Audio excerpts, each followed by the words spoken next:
Voltando aqui ao tema do ChatGPT, porque pronto, é de facto uma novidade que tem trazido. Eu acho que, de certa forma, tem trazido o tema da inteligência artificial para a boca de toda a gente, e tem havido uma série de. Tem criado entusiasmo na maior parte das pessoas que conhecem a ferramenta e que vão experimentando. Ahm, Interessa-me também perceber, e provavelmente interessa a muita gente perceber, ou seja, o que é que está por trás deste chat GPT, não é? Ou seja, eh, é só, neste momento, podemos dizer que é um motor de busca avançado, ou seja, um motor de busca que interage connosco com base naquilo que vai ler, a ferramenta em si vai ler aquilo que está disponibilizado na internet e faz uma interpretação e responde com base nisso. Ao dia de hoje é simplesmente isso. Foi algo que surgiu, isto se calhar, mais uma vez, fazendo várias perguntas numa só. Foi algo que surgiu por. Isso é complicado, mas Exato. continua. Ou seja, isto surgiu por acaso, provavelmente não, não é? Até porque a Microsoft é um dos acionistas da OpenAI, não é? AI. Que é uma das que é a empresa, não é? Que está por trás do ChatGPT em concreto, embora acho que entretanto já existem Antes outras diz mais ferramentas. longe, deixa-me dizer o que é, porque senão depois Certo, fica certo, muito. exato. E até eu me perco, não estou a tomar nota, desculpa lá. Pronto, deixa-me só dizer, primeiro, o que estás a falar de uma ferramenta que não é muito fácil de conceber, já agora. Okay? A prova disso é que, se leste uma notícia de ontem, a Microsoft está a tentar incorporar o ChatGPT com o Bing, com o Sim, Google deles, digamos, o motor de busca, e está a ter algumas dificuldades. Okay? Eu explico porquê. Ou melhor, não explico porquê. Eu tentarei explicar porquê, porque obviamente não estou na Microsoft nem na OpenAI. Primeiro, o que estamos a falar é de algo que foi estes desenvolvimentos não têm muito. O desenvolvimento científico que está por trás do ChatGPT tem 5 anos. É um artigo de 2016 ou 2017. Okay? Pronto. Só para saberes, no ano passado tivemos aqui uma escola avançada, quando digo aqui, na Universidade do Minho, em Guimarães, em particular, que eu organizei em Guimarães, onde já se falava destes tipos de modelos que poderiam ser usados no chat GPT, e isso foi dissecado, tentado explicar o que é. Portanto, o que estamos a falar é, basicamente, de modelos de aprendizagem profunda que utilizam largos volumes de dados para aprender. Okay? Um, Dou-te um exemplo, enfim, muito rebuscado, mas é o que é. Se tu vires, vamos a imagens, ok? Se vires uma imagem de uma bola de futebol, seja, em que a maioria das utilizações dessa bola de futebol é com o pé, ficas com a sensação que futebol joga-se como? Com o ok, pé. certo. Se vires uma bola de basquetebol, e na maioria das imagens tu vires que também se pode jogar com o pé já agora, não é? É mais difícil, mas já, não é? E vires as pessoas jogar com a bola, qual é a sensação que tu ficas? Há, digamos, como padrão, uma repetição. Estatisticamente, a bola está associada com o pé, no futebol, quando a bolinha tem uma certa característica, e quando a outra bola, a bola de basquete, por exemplo, está associada com a mão, certo? Portanto, Certo. na essência, é assim que o chat GPT funciona. Busca padrões, correlações entre palavras. E depois, o que tem é um sistema que lhe permite, depois de encontrar, digamos assim, as mais fortes correlações, fazer síntese, fazer sumário, ok? Pega em muitos textos e tenta encontrar uma formulação na base de um sumário, de uma síntese, e o que está lá, ok? O que é que eles fizeram? Obviamente, isto puro e duro seria provavelmente muito difícil para nós ler, ok? Porquê? Porque a nossa expressividade, a nossa língua é muito mais expressiva do que o necessário. O maior exemplo que tu tens é ver enfim, os teus filhos, o que ainda são muito novos, mas os meus a escrever mensagens, vais ver que não usam as mesmas regras de gramática que nós usamos. Porquê? Porque também nós a ler nem precisamos de tudo. Muitas vezes Certo. lemos muito rápido, não é? Ali é a mesma coisa. Okay? O que é que eles fizeram? Puseram depois uma camada sobre o texto para o tornar inteligível à condição humana. Ok? Pronto. E fizeram uma outra coisa. Puseram como o ChatGPT tem um pormenor que às vezes as pessoas não se apercebem e dão ao de leve, que é, só foi treinado até 2021. Não sei se já ouviste falar Sim, nisto. sim, sim, sim, sim. Pronto. Isso também é um pormenor interessante, é que treinaram, não está sempre a ser treinado, o que é que lhe puderam pôr por cima? Aquilo que eu em inglês digo que é polite. O que é polite? É, de algum modo, conseguiram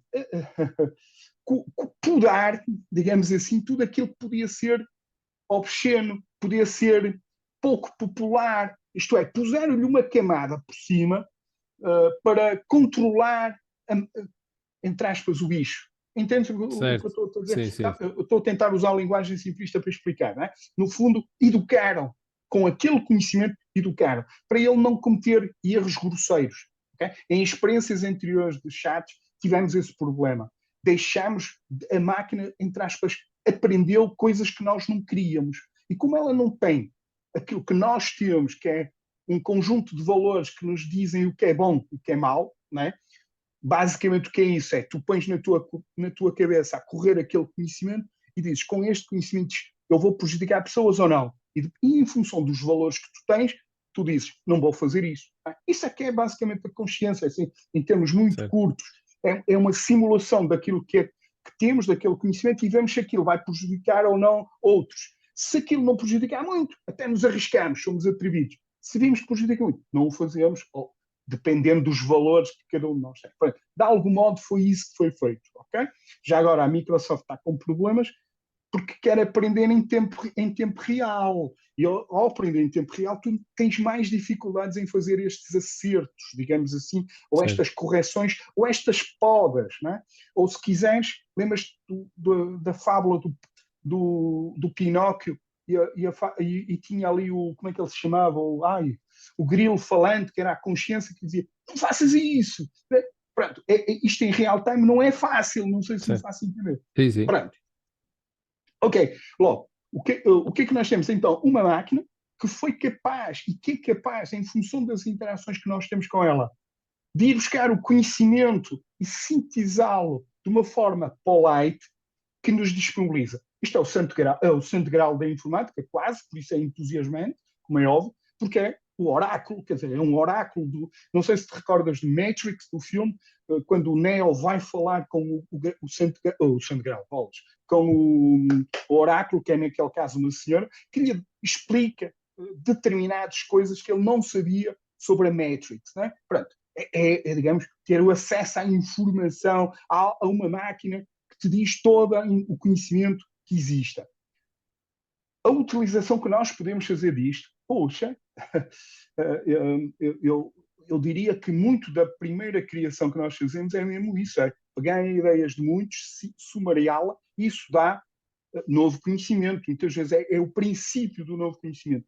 Bom, tira uma máquina que nos faz isso, só pode ser extraordinário. Num determinado momento saberes quais são as ações que estão ajuda-me, por favor, que eu não domino o Não, termo prova, engenharia. eu posso dar uma prova disso foi eu ter elaborado algumas questões para esta conversa precisamente lá, no chat GPT. Só para, Pronto. até para Mas testar. repara, ele não gerou conhecimento. O que ele fez é ver, basicamente, porque assim, muitas atividades já todos nós fizemos.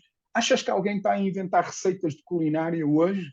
Não. Tu o que deves perguntar é ao chat GPT, olha, tenho cebolas, arroz, dá-me receitas que usem estes ingredientes e mais nenhum. E ele é capaz de, dentro da sua base de dados, do seu dataset, descobrir isso por nós. É esse tipo de coisa que estamos aqui a falar. Se me falas que isso é criatividade, eu confesso que não sei se a criatividade é só isso. Os franceses falam muito do coup de foudre, que era aquela história de dar a lâmpada que se acende, não é? O que é uma lâmpada que se acende? É, em primeiro lugar, ter conhecer bem aquilo em que estamos. Não é? Ninguém percebe que é uma ideia inovadora sem dominar a área do conhecimento onde está. Isso é a primeira base. Tens que dominar as ciências fundamentais do problema onde tu estás inserido. E só é uma boa ideia se tu fores capaz de perspectivar aquilo que te lembraste, aquele novo forma de resolver aquele problema e conseguires dentro da tua cabeça dizer eu com isto posso chegar a colar. Mas para saber isso é preciso ter muito conhecimento. É preciso ter conhecimento mesmo aquelas pessoas que nós julgávamos que eram pouco cultos. Na realidade, eram pessoas que de facto podiam não saber N línguas, mas daquele ofício eram sabedores e foram capazes de perspectivar novos modelos de negócio, novas formas de fazer, seja o que for, novos processos, e perspectivaram de como implementá-lo. Isso é um empreendedor, não é? Por exemplo, ou um criativo que o Picasso criou uma nova forma de representar o mundo segundo o olhar dele e segundo o seu conhecimento. Portanto, o que é que eu acho? Que isto vai nos ajudar digamos, vai dar a potencialidade a muitos de nós de sermos criativos. Há novas ferramentas que nos ajudam no marketing, por exemplo, a criar novos, não direi produtos, mas imagens. No outro dia houve uma pintura feita por computador, mas, digamos, dirigida por humanos, a desenhar algo de extraordinário e que até ganhou um prémio. É isso que eu estava a dizer. Volta àquela definição de inteligência artificial que há pouco te dei no início desta conversa e que eu até estava a guardar para o fim, mas provavelmente não vai.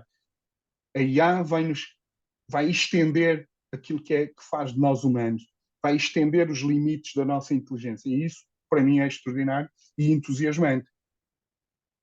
Se a nossa inteligência pode ou não ser usada para fins menos interessantes, sempre foi ao longo da história. Por isso é que há civilizações que são atacadas por outras, por isso é que há aquilo que nós sabemos e que está a acontecer agora na guerra. Agora, de facto, bem dirigida, bem, como é que eu ia dizer, utilizada, é uma ferramenta extraordinária que poderá fazer-nos dar saltos. Eu, por exemplo, estou muito entusiasmado, acho que Portugal deveria aproveitar este momento para voltar a conquistar os mares, porque tem de facto um grupo de pessoas que trabalham, têm experts na matéria, nas diferentes academias, nas empresas portuguesas. Há excelentes empresas portuguesas para utilizar IA, Unlabel, AnyBrain, só para dar uma de Braga. Há todas as grandes e as pequenas novas ideias que estão a surgir. Tem IA lá no meio e tem gente muito preparada que, se formos capazes, vamos dar um salto interessante. De que forma, boa questão, de que forma é que a IA pode contribuir para o desenvolvimento de negócios associados ao mar, não é? Negócio ou desenvolvimento do mar. Ao mar? Sim. Do mar, por exemplo? Sim, alguns exemplos. Repara, não é o meu grupo, mas há vários grupos que já têm, por exemplo, ligados aos barcos autónomos, a drones autónomos, como é que se chama, submarinos, esse tipo. Pode permitir novas formas de explorar o mar, analisar os dados para saber onde estão determinadas riquezas minerais ou outro tipo de coisas. Quer dizer, agora é difícil, eu não sou especialista em mar, a não ser de ver o mar à distância. Mas é de facto um dos recursos que nós... É um dos maiores recursos que Portugal tem e nós também não podemos, já uma vez disse, não podemos inventar, isto é, o que nós temos que ser é muito melhores a fazer aquilo que já fazemos, na indústria do calçado, da têxtil, do mar, etc., do vinho, por exemplo, é? Melhorar os nossos processos, sendo melhorando a performance do nosso processo, utilizando este tipo de coisa. Agora, sempre mais um chavão que eu dou em quase todas as minhas aulas e neste tipo de eventos. Meus amigos, isto é como os ovos e as omeletes. Só se faz omeletes ou era ovos. Estamos de acordo. Pronto, até podes fazer aquelas omeletes espanholas, como é que se chama? Como é que chama as omeletes? Também estou a ver o que é, mas tortilhas, agora... e metes outros ingredientes. Mas tem que ter ovos. Nós aqui temos que ter dados. Sem um processo de digitalização de toda a sociedade portuguesa, dos diferentes processos, não vamos lá. Certo. E isso é que é fundamental. E penso que esse processo ainda está algo atrasado na indústria, na academia está em franco desenvolvimento, no Estado tem havido, na administração pública, tem havido progressos interessantes, houve até projetos que na altura a senhora ministra Maria Manuela Leitão Marques implementou. Eu, por exemplo, estive a liderar um deles para a área do tratamento das águas, mas com a administração pública. Há colegas meus trabalhar com a ASAI, enfim, com outras entidades, mas é preciso replicar isto a nível nacional e todos percebemos. Os PRRs são, de facto, uma oportunidade única para potenciar todo esta nova forma de ver o mundo e de utilizá-lo. Perdão. E esta é uma oportunidade, de facto, me parece única, e que não podemos desperdiçar. Podemos fazer aqui alguma correlação desde o surgimento deste tema do chat GPT para o maior interesse das empresas em questionar-vos, não é? E junto de vós, grupos de trabalho, academia, isto despoltou, consegue-se referir aqui a algum tipo de relação direta? Despoltou alguma procura maior do que o normal das empresas sobre este tema, não necessariamente só do chat GPT, mas da inteligência artificial? Apesar de estarmos a falar de um tempo curto, não é? Não sei se... O tempo é relativamente curto para o chat GPT, mas toda esta maior visibilidade da área fez, de facto, aumentar muito a procura. Hoje não há um novo negócio que não tenha qualquer proposta de novo negócio, tem sempre qualquer coisa de IA lá no meio, claramente. Não há uma ideia de negócio que não tenha em conta essa realidade. Repara, as profissões, quando vais ver as profissões mais procuradas, são cientista de dados, analista de dados, técnico de machine learning, engenheiro informático, e isso reflete uma procura que é neste momento muito difícil de satisfazer, mas que é uma realidade que de facto as diferentes organizações necessitam, se querem sobreviver, de ter essas competências em casa e de facto de serem capazes de potenciar isso para o seu crescimento e para acrescentar valor aos seus serviços e aos seus produtos. Né? Ok. Para fecharmos, duas questões, e vou fazê-las textualmente como o chat GPT mas devolveu. Mas eu não sou o chat GPT para Certo, não, também lá descolocaste, imagino eu, é não que é? fui fazer o exercício lá. Mas colocaste-as lá para ir vista a resposta dele, não é? Não, eu fiz ao contrário. Mas Eu fui ao podias chat ter feito GPT isso, pedir... pedias-lhe as perguntas e pedi para ele Não, responder. depois, exato, não, eu só fiz o primeiro passo, ou seja, eu só lhe fui pedir algumas perguntas para testar aqui bem, já tinha testado a ferramenta noutros contextos, e já me aconteceu de ele me limitar, isto agora um à parte, há pouco estávamos a falar das questões de ética, de moldar a ferramenta, etc. Já aconteceu do ChatGPT de ter o tal, de ser o politicamente correto e, portanto, não me devolver respostas em determinados temas. E, portanto, nota-se que houve uma preocupação por trás em não tocar em temas sensíveis. Mas pronto, mas não foi o caso daquilo que eu lhe foi perguntar. Basicamente, eu fui-lhe perguntar, assim, de grosso modo, não terá sido textualmente isto que escrevi, mas que perguntas é que eu poderia fazer sobre inteligência artificial a um especialista de inteligência artificial? Foi algo do género. E ele devolveu-me, salvo erro, foram 10 perguntas. Eu aproveitei aqui 2 ou 3. Porque de facto acho que fazem sentido. De certa forma, elas já tocamos nestes pontos de forma se calhar solta, mas textualmente, uma das questões é como é que nos podemos preparar para uma futura economia impulsionada pela inteligência artificial e quais são as habilidades mais valiosas a serem desenvolvidas? Isto é textualmente uma das perguntas que Deixa-me fazer, como é que nos podemos. Eu estou a usar o chat GPT já agora, aqui online. Como é que nos podemos preparar? para uma futura economia impulsionada pela inteligência artificial e quais são as habilidades mais valiosas a serem desenvolvidas? Deixa eu ver o que é que ele diz, para ver se bate certo com o que eu estou a pensar. As habilidades, não é? Ups. As habilidades nesse contexto. Enfim, eu não consigo escrever tudo isso. Não está. Pronto. Uma economia preparada baseada em IA eu deixo o que ele está a dizer. Ele fala na aprendizagem, na ciência de dados, aí é as tecnologias. Okay? Agora estou a vê-la responder por mim. Certo. A programação. Enfim, o que eu diria é, obviamente, primeiro é preciso compreender o que é que estamos a falar, ok? Perceber a importância que a matéria-prima da inteligência artificial tem, que são os dados, e a acessibilidade a esses dados. Compreender que dentro do que estamos a falar é quase como um coador, alguém que espreme, enfim, ou um espremedor que espreme os dados e que é capaz de tirar dele aquilo que nós normalmente não seríamos capazes, porque não temos capacidades, quer de tratamento, quer de processamento dessa informação. Okay? Já agora estes processos são processos muito pouco eficientes do ponto de vista da sustentabilidade ecológica neste momento. São processos muito caros. A pegada ecológica disto é uma brutalidade. Convém explicar isso, que estamos a usar basicamente processamento intensivo de dados. Okay? Isso é também algo que era importante dizer. Ok. Pronto. Logo, quando se retira das entranhas dos dados mais conhecimentos, isso dá-nos uma capacidade de ver esse mundo de uma forma diferente e de poder perspectivá-lo melhor. Mas também entramos num mundo em que a capacidade de perceber o que é que estamos a ver, a capacidade de poder ver isto de diferentes dimensões começa a ser importante. Eu dou sempre este exemplo.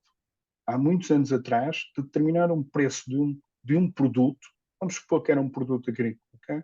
Era determinado pelos níveis de produção naquele ano, naquele local. Porque o teu alcance era vender o teu produto, vamos supor o vinho, só para dar um exemplo, né? Naquela região. Hoje, tu queres vender para uma cooperativa e essa cooperativa vende para o planeta, ou pelo menos tenta. Okay? Logo, a influência que os níveis de produção do Chile, da Nova Zelândia, da Austrália e dos Estados Unidos têm, também afetam o preço com que tu podes vender, certo? Logo, o que é que aumentou? A complexidade no processo de decisão. Ora, se nós não formos também capazes de ter ferramentas que nos ajudem a analisar a complexidade, a ver de diferentes patamares, a criar estruturas que nos mostram a evolução dos preços, a tendência, não seremos capazes de sobreviver. Primeira observação. Segundo, também temos que ter um sentido crítico. Cada vez mais o conhecimento multidimensional passa a ser importante, porque na realidade muitas destas dimensões também não são só técnicas, não são só de agricultura, por exemplo. São, por exemplo, ver que num determinado mercado, devido aos gostos daquele mercado, o nosso produto tem que ter características diferentes. Provavelmente a Coca-Cola hoje teria mais dificuldades, porque a Coca-Cola teria que ter um sabor para os Estados Unidos. Eu estou a inventar, se calhar, um mau exemplo, mas a Coca-Cola para o continente asiático teria que ter outra característica. Isto é, uma embalagem diferente, mesmo um gosto eventualmente mais adequado a cada um dos países. Isso verifica-se na indústria têxtil, com o vestuário adequado às regiões, não é? Adequado a novas. O que é que eu estou a dizer? O espírito crítico também vai ser fundamental. Okay? A capacidade de analisar os dados. E claro, viver no mundo da AI é viver também num mundo onde nada é adquirido e todos os dias vamos ter que estar sempre a recriar-nos e a perceber o que é que está a acontecer, porque as mudanças estão a ser feitas a um ritmo avassalador. As próprias ferramentas que vamos ter ao nosso dispor são hoje requerem um grau de tecnicidade para poder aproveitá-las que nada como no passado havia. Logo, é um mundo excitante, que nos deve entusiasmar, mas também é um mundo onde os problemas das diferenças sociais, da equidade se vão repercutir e vão ser exponenciados também. Isto é, como é que vamos garantir um sistema educacional, que aqui não falamos, que garanta que não fica ninguém para trás? Isso é algo que é complexo e que tem que estar na prioridade das nossas preocupações para o mundo que vem aí. Há todo um conjunto de desafios que são de facto importantes e que a mim, como cidadão, me preocupam também. O mundo é desafiante, de facto. Vamos também ter, como dizia há pouco, a expectativa e a esperança, no fundo, de que as pessoas e as empresas utilizem então um conjunto de boas práticas no desenvolvimento das soluções que daqui vão advir, não é? Porque estamos apenas no início, entre aspas, isto é um processo também que se vai fazendo, vai sendo criando, e aqui vamos sempre atrás do prejuízo, não vale a pena. Vai ter que ser feita algum tipo de regulamentação a nível europeu, a nível planetário. Se a Europa e o mundo ocidental for capaz de continuar a ser um bloco económico forte, poderá marcar algumas dessa agenda regulamentadora e de valores, de algum modo. Se não formos capazes, isso vai ser um problema, porque de facto vamos ter que aceitar o que os outros nos vão impor, que é algo que obviamente ninguém quer e ninguém deseja. Mas há esse perigo, não vale a pena negá-lo. Hoje, a inteligência artificial está democratizada, ela está claramente centrada em 2, 3 grandes polos, o polo americano, o polo asiático, dominado pela China, devido à sua dimensão. Há quem menospreze a Índia, mas cuidado que a Índia é também ela um polo forte, mas a China em particular porque está num processo muito acelerado de digitalização, e isso obviamente faz-nos ter a capacidade de testar soluções que algumas delas não nos agradam muito, vão um pouco contra aquilo que é a nossa tradição progressista e democrática, não é? Os cartões de pontuação de comportamentos sociais, sociedades demasiado monitorizadas e com níveis de vigilância digital que se calhar não nos agradariam, enfim, por aí adiante. Sim, e que no limite, mais uma vez, vão ao encontro dos filmes que víamos, ou que vemos desde sempre. Hoje em dia já é possível, não é? E não só é possível, como é utilizado no caso da China, por exemplo, de se poder monitorizar alguém ou identificar alguém por via das câmaras que estão espalhadas pela rua, não é? E isto aconteceu agora muito no período pandémico, esse tipo de monitorização, e portanto, de facto, lá está o poder da ferramenta, como dizia há pouco também, para o bem e para o mal.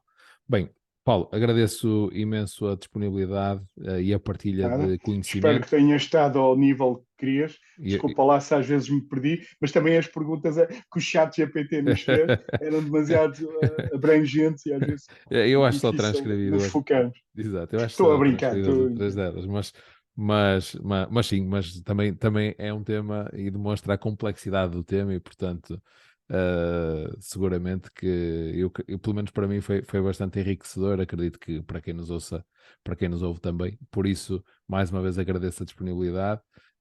E a quem estiver do outro lado, se tiver alguma questão, pode usar os nossos canais para a fazer. Seguramente Paulo ajudará com qualquer questão que possa surgir. Mais uma vez, obrigado e até o próximo episódio.